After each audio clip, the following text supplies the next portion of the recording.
Hi, welcome. I'm Kelly Victoria Thorne here, and you arrived on this webpage presumably because you've downloaded the #1 secret to prolonging the life of your knees guide. And I thought I would record this video and send out an email with a link to it for you if you downloaded the guide and kind of went, you were expecting some kind of short, short and sweet, easy to read, kind of one page extravaganza that was going to solve all your knee issues. And it occurred to me that once you download it and you realize it's like 20 pages of stuff that you have to wrap your head around, I kind of went, you know what, I should probably record a video just to go through the key points, because let's face it, not all of us have got time to sit down and read 20 pages, even if it's supposedly good for us. So that's what I'm doing here. I'm not gonna read the entire guide out, obviously. I'm just gonna cover the key features. So the #1 secret to prolonging the life of your knees, in this case, is feet, and more specifically what you put on them. So your feet and how they function is vital really for the health of not just your knees, but the feet themselves, the ankles, the knees, the hips, the lower back, and even further up, shoulders and neck. And that's simply because your feet are the things that contact with the earth, are what get you about the place. Unfortunately, the fact that we all live in shoes puts the kibosh on that a little bit. Your body is essentially unable to sense the environment via your feet, and that can have a knock-on effect further up the chain. So like I said, I don't want to go into tons and tons of detail as regards the anatomy and that kind of stuff. I want to keep this sort of fairly broad because I want it to be more of an introduction and a way of sort of helping you think a little bit more widely about how the body works and how it's connected. All our parts connect together without stating the obvious. But your feet are quite a special part of that. And like I say, they are supposed to sense the environment when you're walking about, and shoes prevent you from doing that. And there's certain shoe features that have a big impact on the health and well-being of the rest of your body. So just a quick intro to me. Like I say, my name's Kelly. I am, among other things, sports and rehab therapist. I'm biomechanics coach.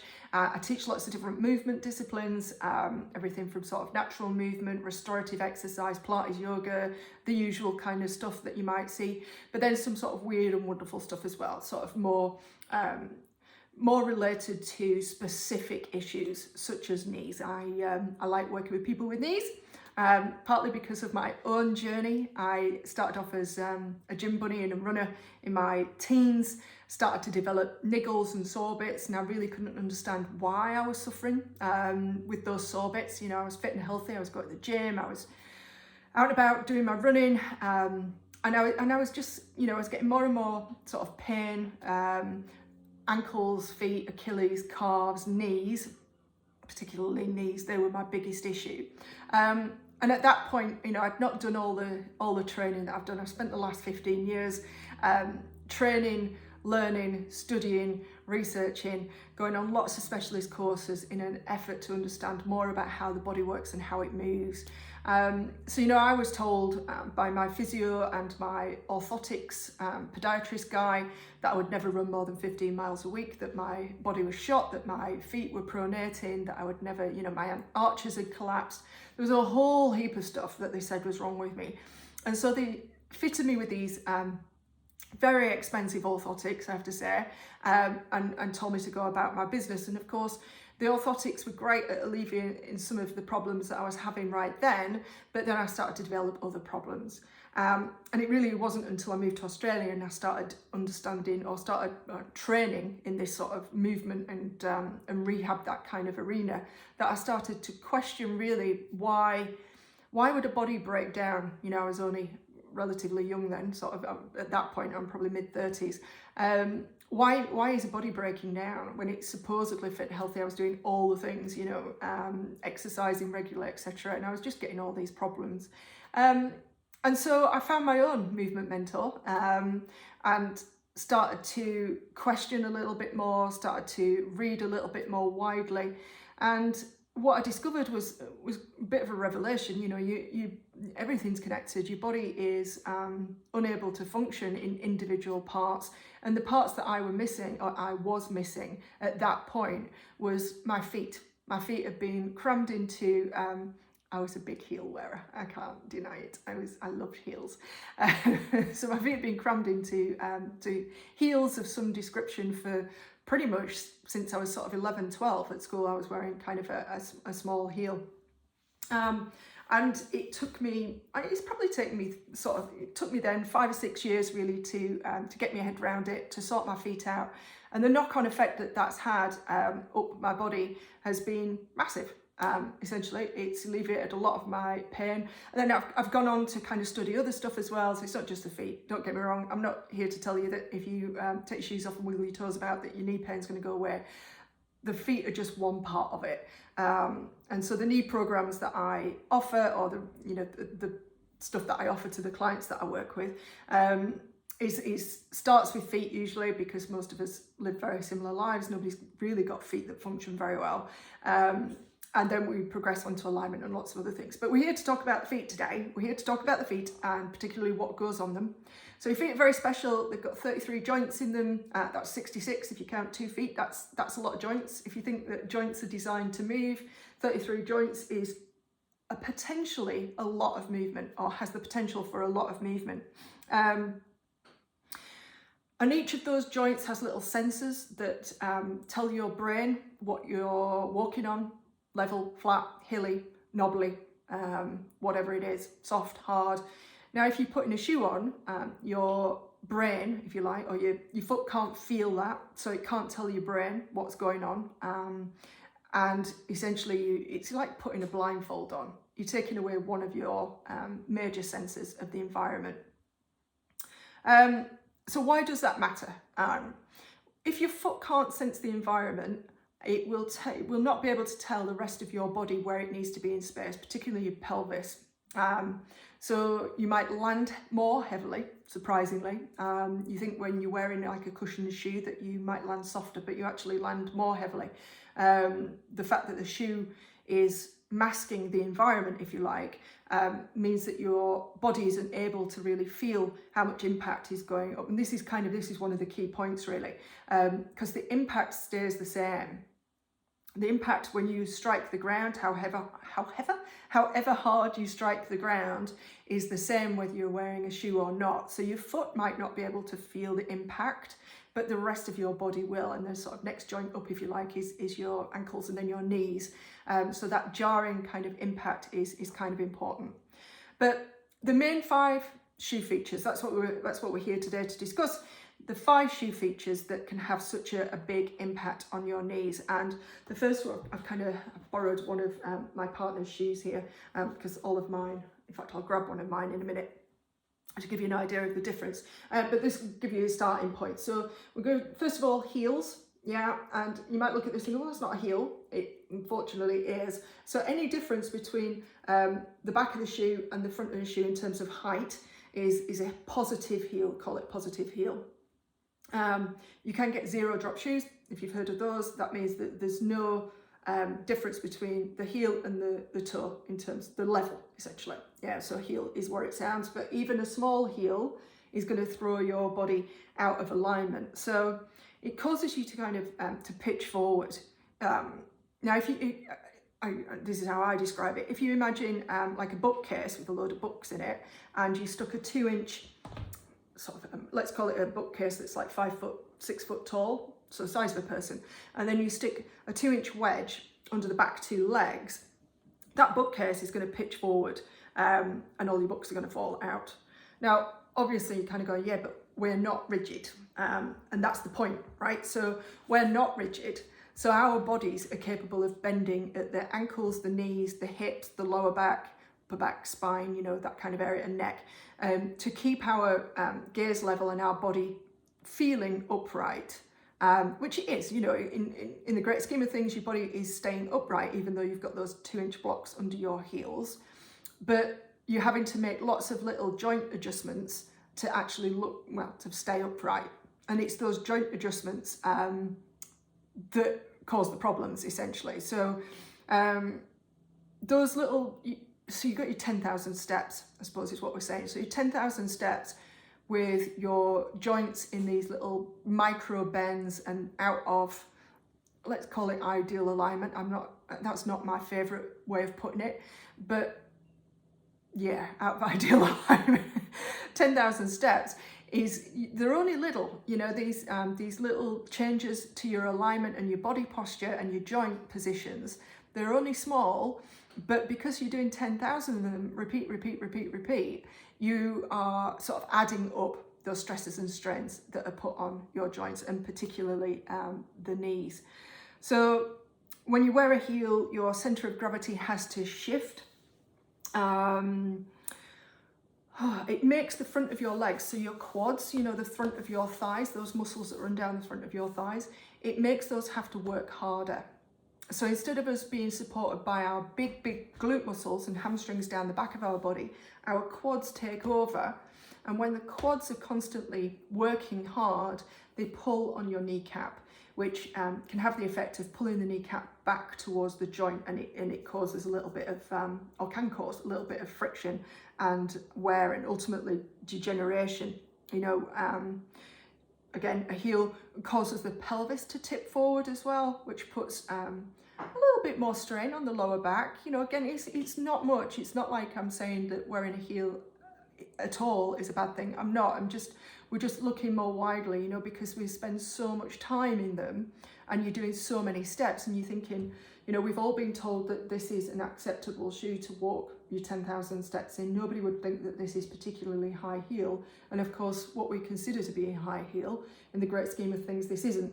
But it still is enough to throw your pelvis out of position, which in turn causes the muscles that connect to your pelvis, so all the muscles that, you know, your hamstrings, your glutes, your quads, all those muscles have to work differently. And interestingly, all those muscles cross the knee in some capacity, or are attached to, or go around it. They're all involved in knee function. So when those muscles are affected and not working, let's call it optimally, then they can have an impact on the knees. Yeah, so heels, you know, there's no getting away from it. Heels are one of the main features that can just cause havoc with body alignment particularly, but especially on the knees. So second shoe features, we've got heels. Second one is narrow toe box. And it's, you know, it's at this point where I will pull out the sock liner and put somebody's foot, get them to stand on it essentially, so that they can see how much overlap they've got of their feet. And there's a graphic of this actually in the guide, so you can see what I mean. I've taken a picture of my foot on a sock liner. So you can see as you put your foot down, if your toes kind of hang over the edge. So people will say to me, oh, my shoe fits. You know, I've got room at the end, you know, so we've got room at the end to feel, and everybody says, oh, you should have a thumb's distance at the end. And whilst that's true, because you don't want your toes banging against the end of a shoe, absolutely. But by the same token, you want your shoe to be wide enough at the front that your toes can spread like they're supposed to. So your toes should be widest, sorry, your foot should be widest at the toes and not here at the ball. So most of us will have toes that kind of come in like that. Yeah. I'm just going to grab my shoe. Oh, so whereas this is a narrow toe box, I'm hoping you can see the difference. This is obviously Simon's shoe, so it's bigger. But if I do that bit, you can see how this shoe allows more space for my big toe and my little toe. Yeah. So this is a minimal shoe, and we'll go through it. There's no heel, and it's flexible, but we'll go through the other points in a minute. But your toe box wants to be wide enough that you can spread your toes in there. Why do we have a narrow toe box in our shoes? Because all shoes look the same, so you're probably kind of going, well, all shoes look the same, and they do. And it's because culturally we like a slimmer looking foot. You know, we like to look like we've got slim, you know, pointy feet. But that's not actually how your foot's supposed to look. It's supposed to look like like Indigenous people, if you've ever seen people that do walk barefoot, they've got very, very wide splayed feet that are in contact with the ground because they're sensing their environment the whole time, and that's what they're supposed to do. It's the toe box issue is kind of, it has its own problems in that it can cause all sorts of things from, you know, corns, hammer toes, plantar fasciitis, bunions, particularly bunions. They're not genetic. That's a whole other podcast, whatever this is. It's a whole other thing anyway. But your ability to splay the toes, particularly your big toe, plays a big part in how you walk. So your toes should, I'm talking about your big toe particularly, all your toes should splay so that they can grip the ground and they can feel the ground. But your big toe in particular should be in a position, in line, in good alignment, in order for you to push off effectively when you are walking. If your big toe is being pushed across by a narrow toe box, you're going to find it very difficult to push off with your big toe properly. The impact that has is, instead of using your glute, because that big toe push off allows you to take your leg behind you and use the glute and hamstrings effectively. When that doesn't happen, you finish up, how can I put it? You finish up, instead of pushing off behind you, you finish up bringing the leg forward and kind of falling onto it, which again, it's, you finish up with weaker glutes and you finish up overusing the fronts of the legs again, and those muscles getting overused and again putting more pressure down through the knees. What else? So that's your toe box. So we've got heels, toe box, toe spring. So toe spring is where the end of the toe or the toes are held up. It's kind of tricky to see, but that would be flat, so you can see how there's this gap here. Now, that's really to do with the fact that because the shoe is so solid, it doesn't bend. If they didn't put this feature in, this curvature here, you would look like you were walking on planks essentially. So that curve allows you to take your step, i.e. roll through the ball of your foot, but it's doing it without allowing your your foot's not doing anything essentially. The shoe's doing all the work for you. So your foot's being held in a very stiff, still position with the toes being slightly lifted, which means that they can't grip the ground, which again limits your ability to push off effectively when you're walking. What was I going to say? We're back to that. You know, the way you walk being affected, and you putting more stresses and strains down the front of the leg, and particularly into the knees. I hope that makes sense. I kind of didn't. It's actually quite difficult doing this. I'm not used to it. I like working one-on-one. I like people in front of me that I can talk to. Talking to a video is like, oh. Right, where are we at? So, fourth shoe feature would be the flexibility. So we come back to the flexibility. So this is a very inflexible shoe. It only bends really at that toe spring, as you can see. Yeah, and you'll find that most of your shoes are like that. They don't bend particularly well. The impact of that, so this is a minimal shoe, if you like, a barefoot shoe, and you'll be able to see I can kind of roll it all up. It bends in lots of different ways. No heel, wide toe box, very flexible, very, very light. In other words, it's as close to barefoot as I can get without being barefoot, because let's face it, you know, we live in the environment we live in. It's not ideal for going barefoot all the time. And, you know, it's culturally frowned upon. Going to the supermarket without shoes, just no. So the flexibility, again, that comes back to your foot's ability to sense the environment, to be able to feel what's going on. You know, and if you walk over gravel or you stand on a Lego block, no, maybe not the Lego block, everybody deserves to cry when they walk on a Lego block. But if you walk on gravel in bare feet and that's incredibly painful for you, that's not, unless you've got a problem with your feet, unless you've got some kind of neuropathy or circulatory issue or something like that with your feet. If you've got a problem, that's absolutely, it's completely different. But if you have no health concerns in relation to your feet and you cannot walk on gravel, for instance, because it's incredibly painful, that's not it's less than ideal, let's put it that way. Your foot should be able to cope really with lots of different textures and textures and shapes and undulations, and not be pained by that, I suppose, is what we're saying. So as your feet get weaker, I suppose it's chicken and egg. Do your feet get weaker because they're not doing the because they're not walking on things like gravel and different surfaces and sand and all different surfaces? Or are your feet more sensitive because they've got weaker? And I suppose it's probably a bit of both. You know, your feet are going to get super sensitive the weaker they become, because they're just not up to coping with the stress of walking across what essentially is, you know, it shouldn't be that painful. Obviously, I'm not talking about let's go walking on broken glass. I'm talking about, you know, you gravel, pebbles, walking on the beach, on shale, those kinds of surfaces. Safe, but sore if you've got, you know, weak tootsies that have not been taken out into the wild for a while. Weak feet, I suppose it's like any other body part. The weaker the muscles in the feet are, the more likely you're going to struggle with relatively simple things, you know, like, God, everything that you need really for your feet to be doing on a day-to-day basis.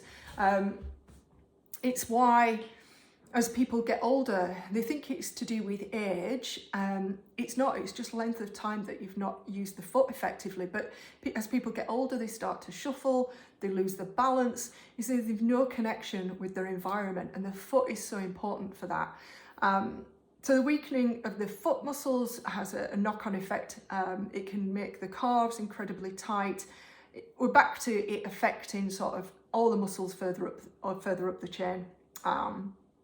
So being barefoot can help with strengthening the muscles in the feet, and eventually they get less sensitive, more able to cope. You can walk on surfaces, etc., which is all to the good. The last shoe feature I'm going to cover today is the weight of the shoe. We might not think of it, but if you pick up a sort of average trainer or a dress shoe or a court shoe, something like that, there's quite a lot of weight in there.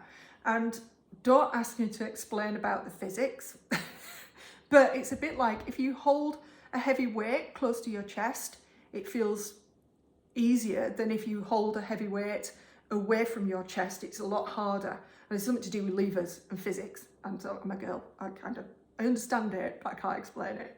But you'll know what I mean. Everybody knows what I mean, because you can all experience that. So when you put a heavy weight on the end of your leg, on your foot, i.e. with your shoe, you're flicking that about, again, back to your 10,000 steps a day. And it's, imagine doing bicep curls. If you did 10,000 bicep curls with a weight all day, every day, your elbow eventually would kind of go, I've had enough. I've had enough, that's enough. And that's what your knees are doing, essentially, and all your other body parts. So you've got this sort of whiplash swinging effect, which is hard on the knees, and it's, you know, that heavy shoe kind of drains the energy out of your body. It's why when you get home from, I don't know, going to the shopping centre and shopping for hours on end, it's why you just get home and you're knackered and you need to kick your shoes off. Because if you think about how much weight you're lifting over and over and over again. So I suppose really, you know, the shoes are the devil, obviously. That's kind of what I want you to take away from this, is that shoes are the devil. But now what, you know, how does that affect your knees and what to do about it? Well, you know, wearing shoes has left us with a whole heap of problems, not least of which is osteoarthritis of the knee, hip pain, lower back pain. There's all sorts of stuff. And, you know, other cultures that don't wear shoes don't suffer the same problems. There's loads of research out there. None of what I'm talking about is anything new or novel that I've come up with. I am just drawing together a lot of research that's been done by lots of other people on shoes and feet and movement in general, and the problems that are caused by the way that we live our lives. So nothing new, it's all out there for your consumption. But ultimately, you know, squeezing some barefoot time into your day would be beneficial. Maybe next time you're investing in some shoes, you can invest in some minimal barefoot shoes. There's some resources on the website for that if you're interested. But getting the feet out and getting them moving on different surfaces, rolling the feet on a ball, those kinds of things can be really useful. But you need to really rebuild the strength of the feet quite slowly. If you imagine you've been wearing a cast on your arm for 6 weeks, as a for instance, and you take that cast off, you would expect there to be a restriction in the range of movement. You would expect there to be a little bit of muscle mass loss, you know, so a little bit of wasting away, so it would be weaker. Now picture that over, you know, what am I now, in my 40s? Yeah, so 40 years of wearing shoes is essentially 40 years of casting my foot in a very stiff, hard, non-moving situation. That's the shoe, by the way, creating the cast of your foot. So when you first get your feet out and you start doing some of this work, it can be quite a surprise at how sensitive your feet are. Most people don't even like to think about their feet, let alone touch them or work with them or do anything sort of that requires looking at them, which is a bit of a shame, because if you think, I have a lot of, you know, a healthy respect for my feet these days. They take me around this world. They're the only thing that connect me to this planet. And as a human being, you know, we evolved, we're one of the only creatures that's evolved to walk upright on 2 legs and essentially just 2 feet. And you can imagine, you know, essentially we've got all this body mass. You know, if you're 5 foot, 6 foot, whatever, you've got all this body mass that's just stood on these 2 teeny tiny, in comparison to the rest of your body, body parts. So it's no wonder that they are incredibly complex, incredibly capable of weird and wonderful things. Just like your hands are, your feet have similar, or should have similar capabilities in terms of movement and sensation and those kinds of things. So if you can get to grips with working with your feet, get some barefoot time in, preferably on different surfaces. You know, if you can get outside in your garden, a bit of gravel, a bit of sand, a bit of dirt, mud, hard packed earth, something that just gives your feet some feedback. Self-massage, getting your hands in, giving them a rub can help create that, or bring the sensation back to the feet and start to break up some of that tension and sort of lack of movement that's happened over the years. But like I said, this is an introduction. This is the #1 secret to prolonging the life of your knees. Is it the #1 secret? It's certainly the #1 thing that I go through first with my clients, because you can do a lot of work on stretching muscles, strengthening muscles in the legs by all means. But if you kind of putting shoes on and throwing your body out of alignment for 10,000 steps a day, you're kind of undoing a lot of the work that you're trying to do for your knees. So to me, it's a little bit of a no-brainer. You know, other than if you want to buy some barefoot shoes, it's free. You know, get your feet out, give them some attention, get them working, doing some movement, and the benefits to the rest of your body and your knees are tenfold. They'll repair you massively. So I'm going to call it there. I'm going to call it a draw there, because I'm conscious of the fact how long I've been wittering on at you. 30 minutes. Who's got 30 minutes to listen to some Yorkshire bird telling you about feet? But if you have managed to get this far, if you want any information, if you want to work with me one-on-one, if you want to get involved in any of the programs that I do, just get in contact. Just book a free session, just to chat. Tell me all your knee woes, and I might be able to shed a little bit of light for you, if nothing else. So that's it. Thank you very much. And hopefully at some point we will either meet or I'll speak to you in person.